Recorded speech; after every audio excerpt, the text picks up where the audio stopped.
Om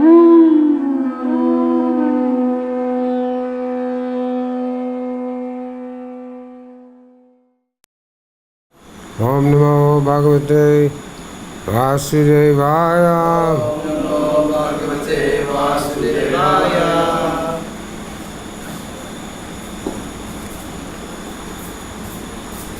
A reading from Bhagavad-Gita as it is, 12th chapter, Devotional Service, page 555, 555. Text 13 and 14. I'll read text 13.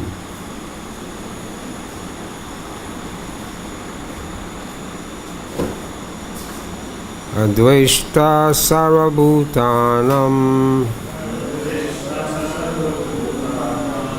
matra karma evacha vimamo nirha Ankara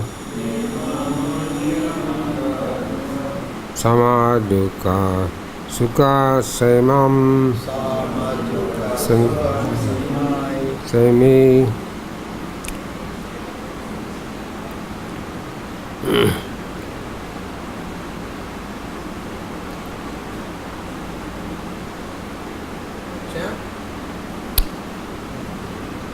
What's that first word? Advaishta sarvabhutanam maitra karma evacha nirmano nirhankara samadukha sukha sami. Word for word. Dvaishta, non-envious. Sarvabhutanam, toward all living entities. Maitra, friendly. Karuna, kindly. Eva, certainly.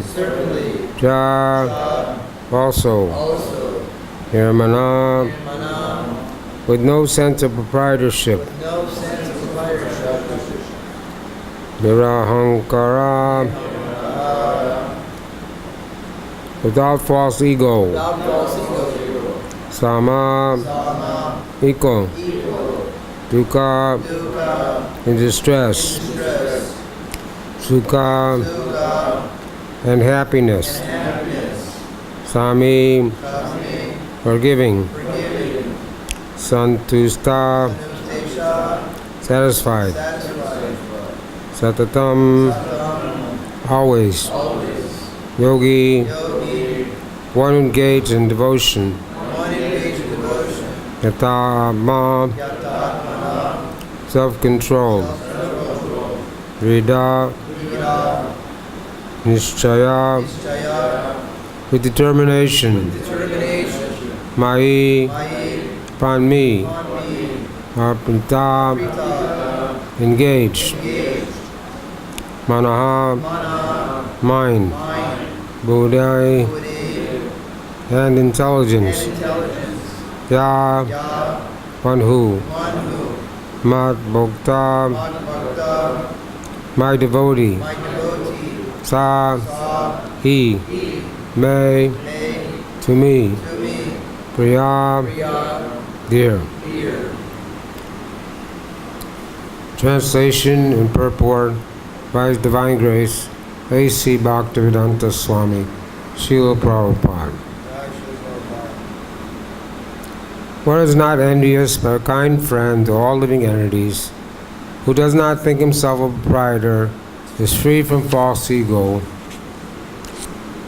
who is equal in both happiness and distress, who is tolerant, always satisfied, self-controlled, engaged in devotional service with determination, his mind and intelligence fixed on me, such a devotee of mine is very dear to me. Purport. Coming again to the point of pure devotional service, The Lord is describing the transcendental qualities of a pure devotee in these two verses. A pure devotee is never disturbed in any circumstances, nor is he envious of anyone, nor does the devotee become his enemy's enemy. He thinks, this person acting as my enemy due to my past misdeed, so it's better to suffer than protest. Tate nukampam sa suksamano bhujana evama kritam vipakam. Whenever devotee is in distress or has fallen into difficulty, he thinks that it is the Lord's mercy upon him.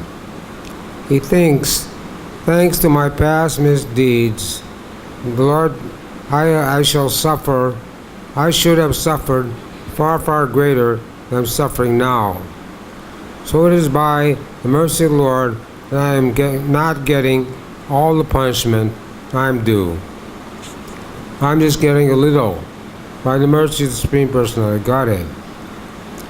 Therefore, he's always calm, quiet, and patient, despite many distressful conditions. A devotee is always kind. A devotee is also always kind to everyone, even to his enemy. Nirmanam means that a devotee does not attach much importance to the pains and troubles pertaining to the body, because he knows perfectly well that he's not the material body. He does not identify with the body. Therefore, he's free from the conception of false ego and decomposed in happiness and distress. He is tolerant and he's satisfied with whatever comes by the grace of the Supreme Lord. He does not endeavor much to achieve something with great difficulty. Therefore, he is always joyful. He is a complete, perfect mystic because he's fixed in the instructions received from the spiritual master.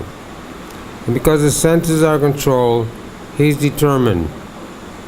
He's not swayed from false arguments, because no one can lead him from the fixed determination of devotional service. He's fully conscious that Krishna is the eternal Lord, so no one can disturb him. All these qualifications enable him to fix his mind and intelligence entirely on the Supreme Lord. Such a standard of devotional service is undoubtedly very rare, but a devotee becomes situated in that stage by following the regulated principles of devotional service. Furthermore, the Lord says that such a devotee is very dear to him, for the Lord is always pleased with all his activities in full Krishna consciousness.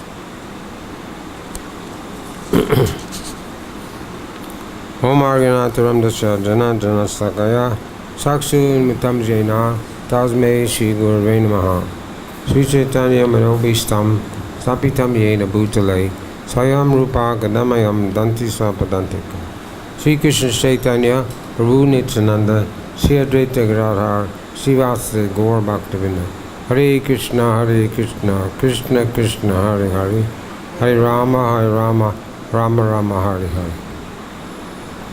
One is not envious, but a kind friend to all living entities, who does not think himself a proprietor, who is free from false ego, who is equal in both happiness and distress, who is tolerant, always satisfied, self-controlled, engaged in devotional service with determination, his mind and intelligence fixed on me. Such a devotee of mine is very dear to me.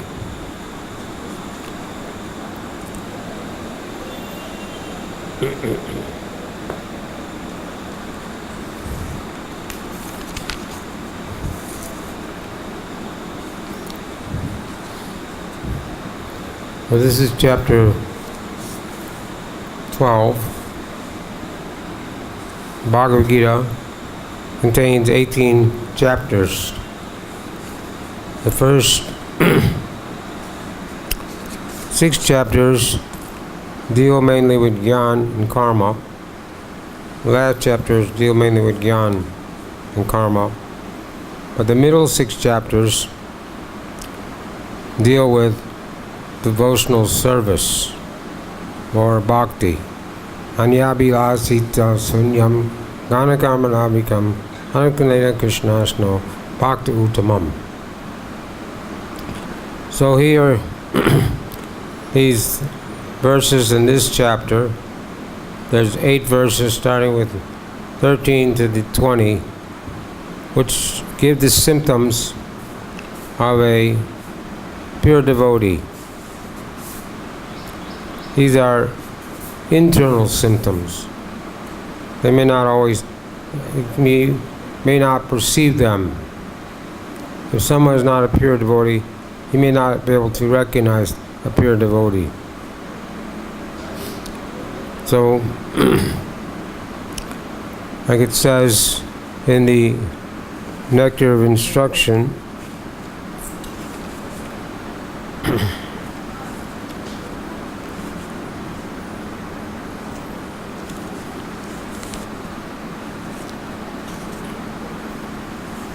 being situated in his original Krishna conscious position, a pure devotee does not identify with the body. Such a devotee should not be seen from a materialistic point of view. Indeed, one should overlook a devotee having a body born in a low family, a body with a bad complexion, deformed body, or diseased or infirm body. According to ordinary vision, such imperfections may seem prominent in the body of a pure devotee. But despite such seeming defects, the body of a pure devotee cannot be polluted. It is exactly like the waters of the Ganges, which sometimes during the rainy season are full of bubbles, mud, and foam. The Ganges waters do not become polluted. Those who are advanced in spiritual understanding will bathe in the Ganges without considering the condition of the water.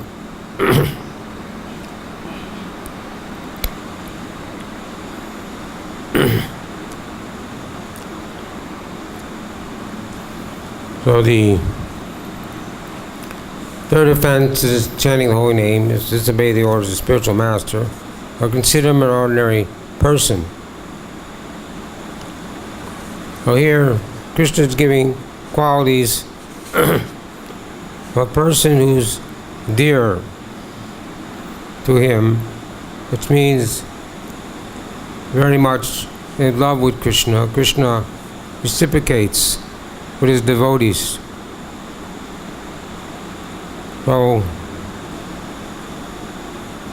Lord Chaitanya prayed, Nandajan Sundarim, Kavitaja Jagadishware, Mama Jamini Jaminishware, Bhagavad Bhakti Ahaitakri Twai. I don't want any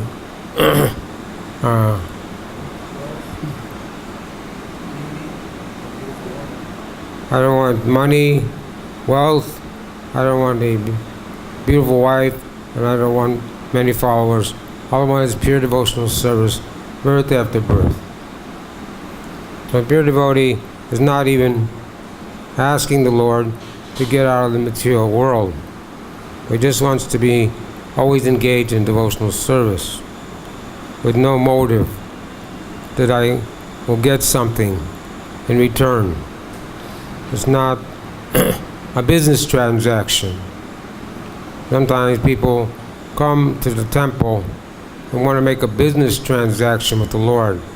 They bring their car keys or their house keys or their legal papers, and they want the pujaari to offer it to Krishna so that they can so there'll be a better chance that nothing will go wrong. Everything will go smoothly. And the house won't catch on fire, or they won't lose their court case, or this or that. But this is not pure devotional service. This is motivated. People are materially motivated. They're not pure devotees. and they don't understand about pure devotional service.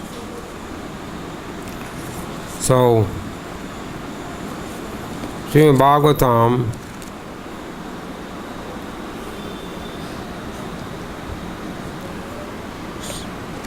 says,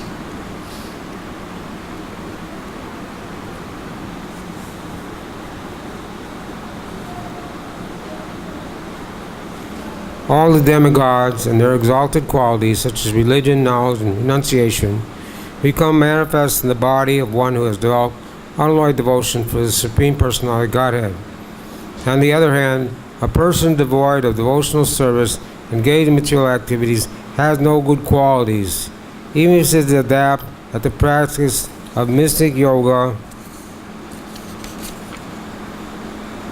or honest endeavor for maintaining family and relatives, he must be driven by his own mental speculation and must engage in the service of the Lord's external energy. How can there be any good qualities in such a man?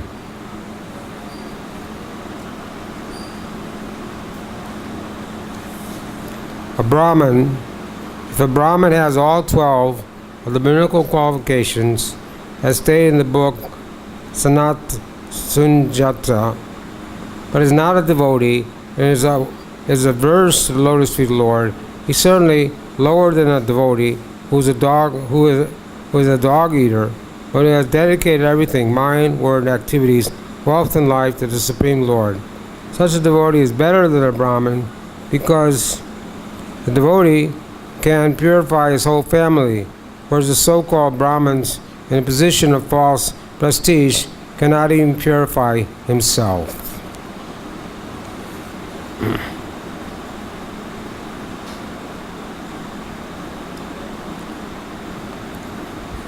So this is some of the verses which tell the difference between a devotee, a pure devotee, and a non-devotee. Even the best dressed man, he may think he has good qualities.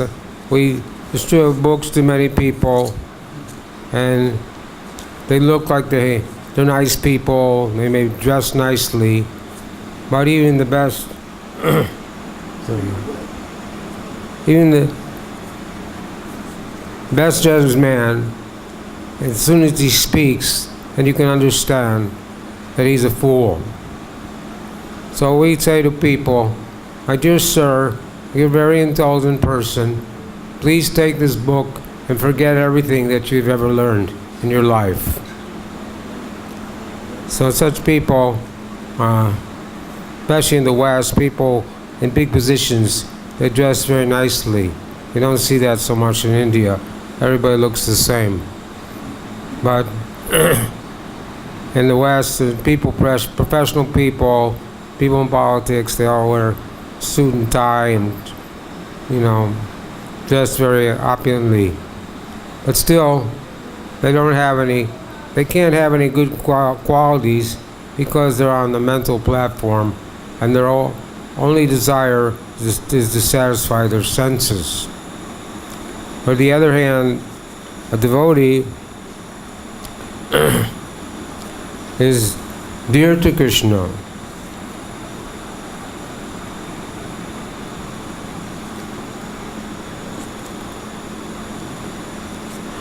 Lord Shiva told Parvati,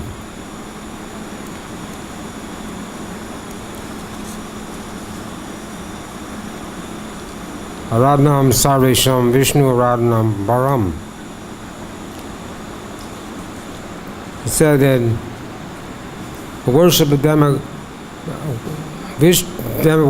demigods is recommended, the worship of Vishnu is recommended, but the worship and service of the devotee, that is the highest of all. And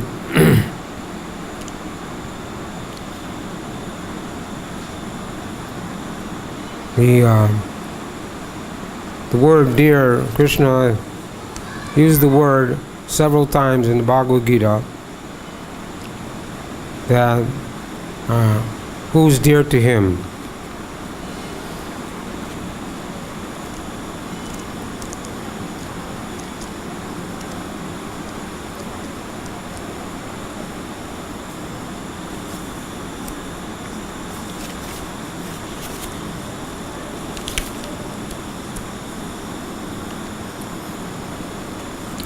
O son of Prita, those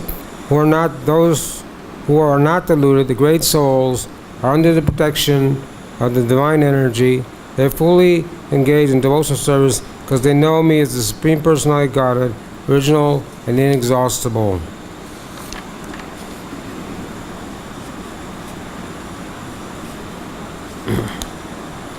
Of these, the one who is in full knowledge of me is always engaged in pure devotional service, is best of all, for I'm dear to him and he's dear to me. Talks about different kinds of devotees. After many births and deaths, he's actually in knowledge, surrenders unto me, knowing me to be the cause of all causes, and all that is. Such a great devotee is very dear. So these are some quotes from Bhagavad-Gita, Srimad Bhagavatam, Nectar Devotion, other places, describing the qualities of those who are dear to Krishna and those who are not dear to Krishna. So, here it's giving seven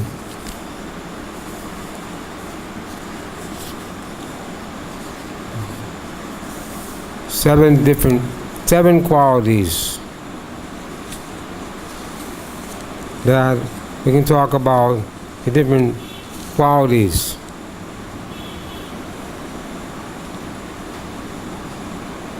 So it says, a devotee is always peaceful and sees everything as Krishna's mercy. And if someone's a devotee's enemy, he doesn't become the enemy of that person. He thinks to do to my prarabdha karma or my karma from my past life, I may have to suffer from this so-called enemy. And when a devotee gets some injury or some bodily discomfort, he thinks that it's been minimized by Krishna. Because Guru Krishna Prasadi Pai Bhakti Lata Bij, the time of initiation, the Guru takes the karma of his disciple. So we're not incurring more karma after initiation, but the karma, prarabdha karma from past life is still there. It's like if you turn off the fan, it doesn't stop immediately. It takes some time before it stops.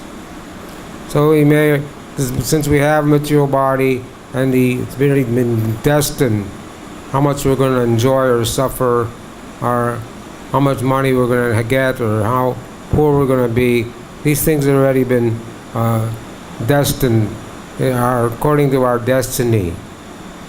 So the devotee is equal poles in all circumstances. Of course, Srila Prabhupada went to Juhu in Bombay, which is now Mumbai, and he met Mr. Nair, Mr. N. And they saw some land, he had some land. So the devotees gave this man a down payment so they could buy the land. But Mr. N was a cheater, and he had cheated someone else out of the land. So when the devotees tried to get the land and get the deed, papers for the land, he wouldn't give it. So Prabhupada didn't say, oh, this is Krishna's mercy. We'll just forget about it. But at one point, Prabhupada went to him, the man, and said, "Now we gave you a down payment, just give us our money back, and you can keep your land." But the man wouldn't agree to do that either. So he had a court case. We started fighting. Prabhupada was a fighter. He said he wanted to be like Arjuna. He wanted to always be fighting on the battlefield, even till his very last moments of his life. He always wanted to travel and preach Krishna consciousness. So at one point, Giriraj, who became a Swami, Giriraj Swami was the president. He gave up trying to fight for the Juhu property. So he called Prabhupada and said, we can't get it. It's too difficult. But Prabhupada wasn't pleased to hear that. He said, no, you have to get the land. You have to continue the fight. So they did so, and then Mr. N got a heart attack and died. And Mrs. N, his wife, she gave the land. So in this circumstance, Prabhupada didn't think it was just his prarabdha karma, that this man was being so obstinate and opposed to Krishna consciousness and trying to cheat us out of our money and out of the land. And Prabhupada went ahead and fought with him until we became successful and got the land. So there's the internal qualities of devotee. Sometimes he's never envious. Generally, if we see someone that has something, see someone with a beautiful wife, we thinking, well, maybe we're thinking in our mind that, oh, I wish I could have a beautiful wife. Or we see someone with a big car, we may think, well, oh, I wish I could have that big car. This is our nature, envious nature. But we know that everything is temporary. And Chaka Pandit says, even if you have a beautiful wife, she becomes an enemy. Because some of the other people will want to have that same wife. And it is only temporary. A beautiful wife will not be beautiful forever. A beautiful car will not be beautiful forever. These things are all temporary. So there's no reason to be envious of someone if he has something better than I do. But a devotee should be satisfied in any circumstance, and whatever, should just live a simple life. Prabhupada told Krishna consciousness means simple living and high thinking. We are just required to accept the bare necessities of life.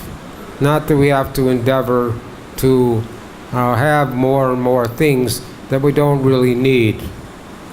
That's the nature of the material world, and this all over the world. There's so many signboards, billboards, advertisements, newspaper, radio, internet, advertising people and enticing people to buy things that they don't really need. And everyone is thinking that if I get that thing, whatever it may be, then I'm going to be more happy. But then it creates more problems.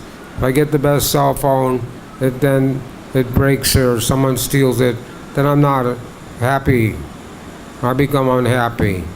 If I get the best car, it needs to be repaired all the time. It needs to be maintained. You have to get a driver. So many things are there.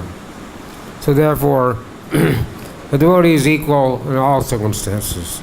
Even Srila Prabhupada didn't really care if they picked what kind of car they used or what accommodations he had.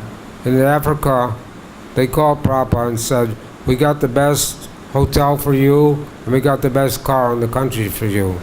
And Prabhupada sent back a message that I will just stay in the temple, and you can pick me up in the temple car. So he wasn't so much interested. The people were envious when they saw Prabhupada riding in a big car. But Prabhupada didn't care whether he had a big car or not. He said, what's the big car? It's just a bunch of steel and aluminum and glass. And it's nothing special. The spiritual master should have a gold car. But people were envious anyhow. But Prabhupada was equal pose, and all circumstances. Whatever was available, he would accept that. And he always lived a very simple life, didn't have so many material possessions, wasn't striving to get some big position or he didn't have any false prestige. The conditioned souls, they're governed by the ahankara, false ego, and that makes them want to have pratishta, name, fame, profit, adoration, and distinction. But this is not there in the pure devotee. Prabhupada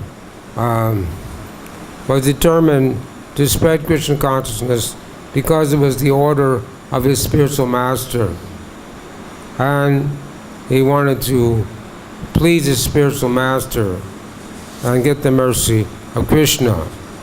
So Krishna says, those who preach this message of Bhagavad-Gita, that there's no one more dear to me than he.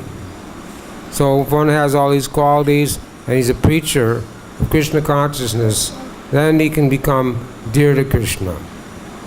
And if you become dear to Krishna, then Krishna will reciprocate with loving exchange. It's not something dry or stale.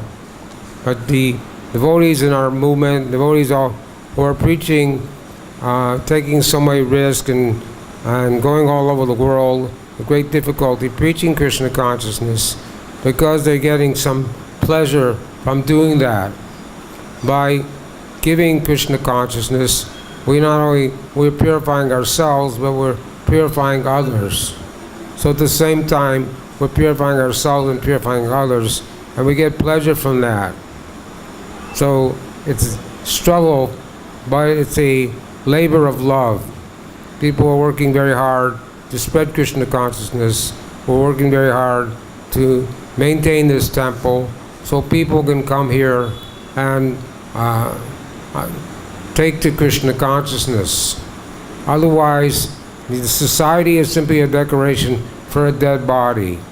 They're dressing their bodies very nicely and doing so many things that look nice and try to impress everyone, but it's simply a decoration for a dead body. And they don't know that the body will get old and die, and then you have to take another body. Buddha Buddha Paliyate. The soul is transmigrating from one body to the next to the next. Sometimes we're demigods, sometimes we're germs, sometimes we're animals, sometimes we're human beings. In this way, it's like a Ferris wheel. It goes around and around, up and down, and always bound up in the material world. So the devotee, he's trying to save the fallen conditioned souls, to help them to get out of this cycle of repeated birth and death. So he has so many qualities. He's not envious. Doesn't become an enemy of anyone. He's tolerant, self-satisfied, joyful in any endeavor, fixed in determination, never defeated in any argument. Srila Prabhupada was never defeated in any argument. There's so many lectures, room conversations, and morning walks. Prabhupada talked with different people. Prabhupada was never defeated by anyone because they gave false arguments and they used bad logic. And so this could not sway Prabhupada. Prabhupada went to a program a couple times. They had him speak Vaishnava philosophy. Then some man was speaking after Prabhupada, all Mayavadi nonsense. Well, Prabhupada told the devotees in the middle of the man's lecture to just start the kirtan. So they cut him off. He just couldn't tolerate listening to someone speaking nonsense. So Prabhupada talked with many people, talked to many professional people. Even when he went to Australia, he went for Rath Yatra, but they had 2 weeks when there was before they were ready to put on the program. So they took Prabhupada to a city which was far away, Perth, so they thought he needed to rest or some time. But Prabhupada, as soon as he got there, he told the boys, you call all the professors and politicians, I wanted to speak to them. But Prabhupada was never inactive. He didn't want to be idle. He wanted to be engaged in Krishna consciousness, in preaching Krishna consciousness, and spreading Krishna consciousness. And this way, he was always successful in any argument, in any conversation. And he was very aristocratic and very expert. He could call people fools and rascals, and they would smile and laugh and go away feeling happy. But we may not be able to do that. He said we should learn the process of catching the big fish without getting wet. But we may not be so expert as Prabhupada was. But Prabhupada was expert at presenting Krishna conscious philosophy, and he always quoted verses from Bhagavad-Gita, Srimad Bhagavatam, especially from Bhagavad-Gita, to back up whatever he said, to make it authentic. He didn't just speak from his mind, but he spoke to prove his points. And generally, most people in the world are either Mayavadis or impersonalists, or they think that they can become God, or there is no God, or they have so many confused ideas. But once they read Bhagavad-Gita and Srimad Bhagavatam, once they read Prabhupada's books, there's no more confusion. This is the case with most of us. When we came in contact with Krishna consciousness by reading Srila Prabhupada's books, whatever it may have been, a small book or a big book or Bhagavad-Gita or even the Bhakti Godhead magazine, we found something that made sense. Otherwise, you go to school and you learn so many things, but no one can tell you what the goal of life is. Atavidu Sarvakatim Hi Vishnu. Prahlad Maharaj said, the goal of life is to go back home, back to Godhead. But no one can tell you that you're not this body. There's so many universities and schools all over the world, but there's no department of the soul to teach people that we're not this body, that we're a spirit soul, Sujayar Suruboy, Krishnara Nityadas, that we're eternal servants of Krishna. That is our real identity. It doesn't change, it applies to everyone. So that's why Prabhupada made this International Society for Krishna Consciousness. He wanted to fill the order of Lord Chaitanya Mahaprabhu, which would said that this holy name of the chanting of Hare Krishna, Krishna Krishna, Hare Hare, Hare Rama, Rama Rama, Hare Hare, will be spread in every town and village in the world.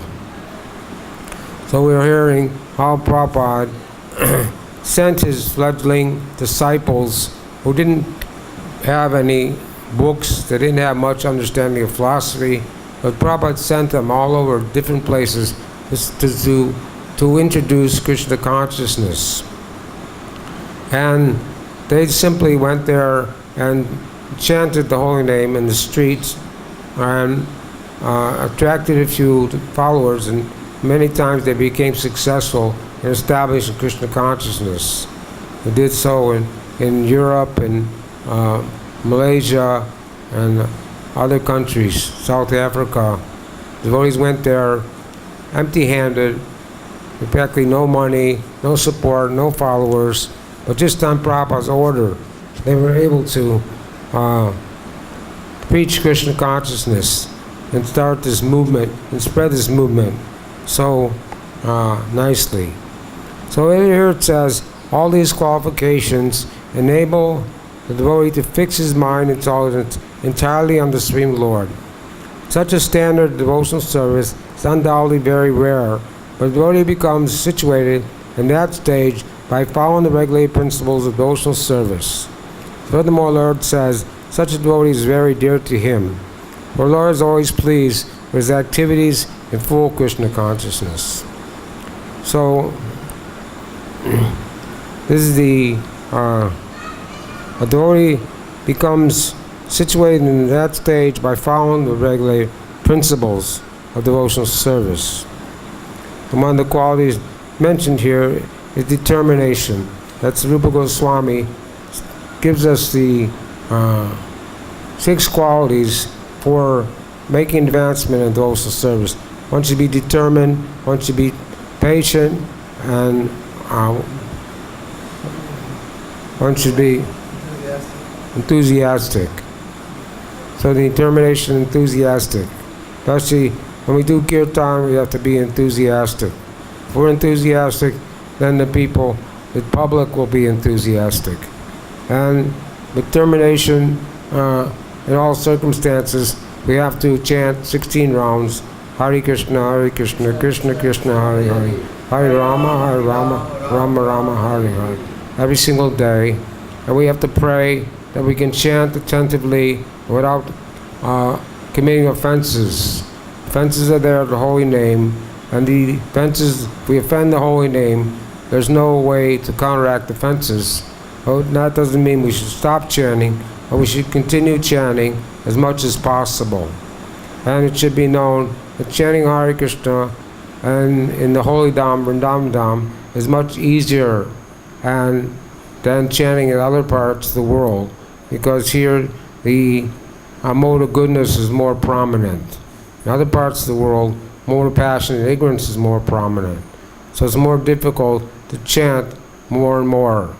But here, it's easy to chant. You can chant, especially if you wake up early in the morning, go to bed early at night, and chant early in the morning. Before Mangal Arati, that's the best time to chant, because everything's peaceful, you're quiet, and your mind is less disturbed. And normally, as the day goes on, the mind becomes more disturbed, so it becomes harder to chant. So this is why important that we have to chant attentively and try to avoid the offenses. And we have to also follow the 4 regulated principles: no meeting, no gambling, no intoxication, no illicit sex. And also the 64 angas are there in devotional service, or 64 limbs of devotional service. And hearing Srimad Bhagavatam, worshiping the deity, associating with devotees, chanting Hare Krishna, and living in a holy place, like Mathura or Vrindavan, or in a temple. These 5 items are considered the most important of all these items. So daily we should attend the Srimad Bhagavatam class. Daily we should associate with devotees. Daily we should worship the deity.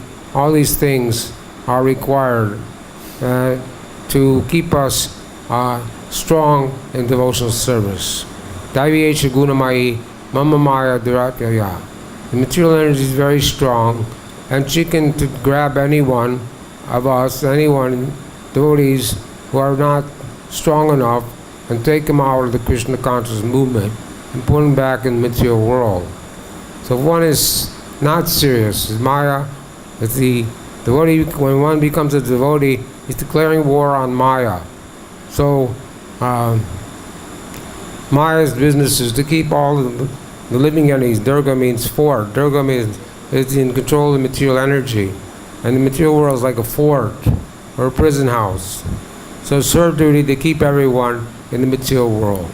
So if one is not serious about Krishna consciousness, then Maya will entice you and you will leave Krishna consciousness. If one is serious about devotional service, then Maya will help you. There's Maya and Yoga Maya. So if you are not serious about Krishna consciousness, you can again be entangled in Maya. But if you're serious about Krishna consciousness, then Yoga Maya will take over. And for a devotee, he can't think of anything but Krishna 24 hours a day. There's no question of ever being in Maya or being out of Krishna consciousness. So the devotee has all these qualities, and there's other qualities which will be mentioned in the following verses. And there's the qualities, 50 qualities of the jiva in the nectar devotion. There's 26 qualities of the devotee given here in Bhagavad-Gita, nectar devotion. So the devotee has all good qualities, but the person who's not a devotee, he cannot have any good qualities, because he's always only thinking about sense gratification, only thinking about staying in the material world and suffering repeated birth and death.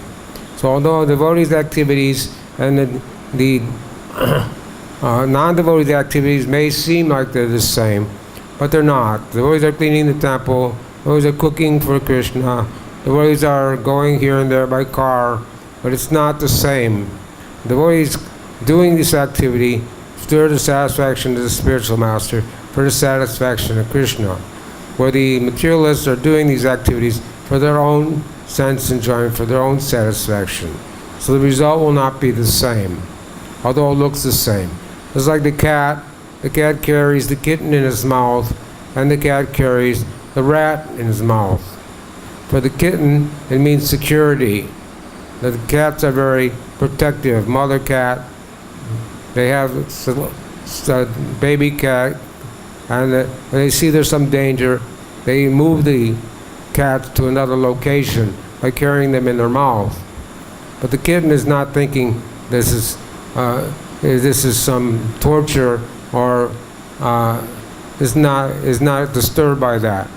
But the cat, at the same time, he catches a rat and he catches it in his mouth and plays with it for a while, and then he eats the rat. So it's the same activity, but at the different results. So the devotees in the Krishna conscious movement are doing all the same activities as the materialists, but our goal is done. Nitevidu Sarvagrihi Vishnu Prema Pamartha Mohan. Our goal is to develop our love for Krishna and go back home, back to Godhead, not to take birth again. We don't want to remain here in this material world. Ukailam Ashasatam, which is a place of misery and suffering, repeated birth and death take place. So devotees, although we have material bodies and we have so many problems, we have to tolerate these things as much as possible. And if we have problems, we may have to seek some medical help. It's not barred. But the main thing is to continue with our Krishna conscious activities as much as possible until time comes when we have to leave this body. And so that's all I have to say about this. Do we have any comments or questions? The question man is here. Make it short. Make it pertinent to the subject matter. As it is said that pure devotee doesn't have enemies. Pure devotee doesn't have enemies. But there are many enemies of the pure devotees. Can you say something about it? Yes, when one becomes a devotee, he wants to know about enemies. First of all, the parents of many of the children became enemies of their children. When this man here from Israel, his son would refuse to talk to him for the last 10 years, just because he became a devotee. So what can we do? We become devotees because we know it's the best thing, but we try to preach to the faithful, to our family members, but they're not receptive, and they remain intolerant. They can't tolerate the fact. One person became a devotee. His father said, "You become a disgrace to our family, because you don't take meat, you don't gamble, you don't have women, and you don't take intoxication. So you become a disgrace to our family." So they think the opposite way. So the enemies are there. Even in the government, they think we're with the CIA. So many enemies will be there. And because the Krishna consciousness is genuine, that's why there's enemies. because we're telling people that we have to close the slaughterhouses, close the brothels, close the houses of prostitution, close the gambling houses. And materialists don't want to hear that. They don't want to. We don't want to ruin their economy and stop them from making money. So that's why we have opposition to this movement, because people think that we're trying to convert people to something Hinduism or something that opposes their way of belief. So, for the most part, well, what can we do? There's enemies, they're going to be there. They'll always be there. Even Prahlad Maharaj, his father was his enemy. So devotees are going to always find people who won't appreciate Krishna consciousness. Even the man next door was giving us trouble for some time because we're ringing the bell at Mangalarti. So the enemies that will be there, but we don't. We try to ignore them, but try not to. We, as much as possible, try to appease them and make them Krishna conscious. Sometimes people become enemies. Sometimes by giving them prasadam and by preaching to them, they have a change of heart. It's all a matter of the heart problem. Chaito darpana marjanam. Because the impure heart, then there's so many problems. So if someone's heart is changed, someone can become favorable in the future. Yes.